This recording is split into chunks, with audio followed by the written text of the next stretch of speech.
Mumbai Indians அணிக்கு எதிரான league போட்டியில் சதம் அடித்த யாஸ்வி ஜெய்ஸ்வால் ஐபிஎல் வரலாற்றில் வேறு எந்த வீரரும் செய்யாத சாதனை ஒன்றை செய்திருக்கிறார். மும்பை இந்தியன்ஸ் ராஜஸ்தான் ராயல்ஸ் அணிகள் மோதிய இந்த போட்டி ஜெய்ப்பூரில் நடைபெற்றது.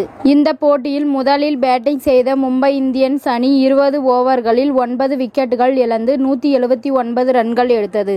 அடுத்து ஆடிய ராஜஸ்தான் ராயல்ஸ் அணி முதல் விக்கெட்டுக்கு 74 ரன்கள் சேர்த்தது. ஜோஸ் பட்லர் 35 ரன்கள் எடுத்து ஆட்டமிழந்தார். மறுபுறம் அதிரடி ஆட்டம் ஆடிய ஜெய்ஸ்வால் சதம் கடந்து 60 பந்துகளில் 104 ரன்கள் குவித்தார். 9 4 7 6 அடித்திருந்தார். இது அவரது இரண்டாவது ஐபிஎல் சதமாகும். இதன் மூலம் ஐபிஎல் தொடரில் 23 வயதிற்குள் 2 சதம் அடித்த ஒரே வீரர் என்ற சாதனையை படைத்துள்ளார் ஜெய்ஸ்வால். வேறு எந்த இளம் வீரரும் இதற்கு முன் இந்த சாதனையை செய்ததில்லை. மேலும் அவர் அடித்த 2 சதங்களுமே மும்பை இந்தியன்ஸ் அணிக்கு எதிராக கிடைத்துள்ளது.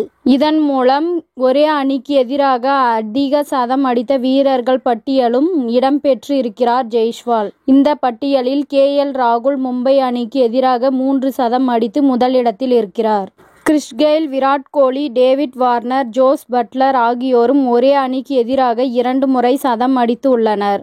அவர்களுக்கு அடுத்து ஜெய்ஸ்வால் 8வது வீரராக இணைந்துள்ளார். 2024 T20 உலகக்கோப்பை தொடரில் ஜெய்ஸ்வாலுக்கு இடம் கிடைக்க வாய்ப்பில்லை என செய்திகள் வெளியான நிலையில் சதம் அடித்து பதிலடி கொடுத்துள்ளார் ஜெய்ஸ்வால்.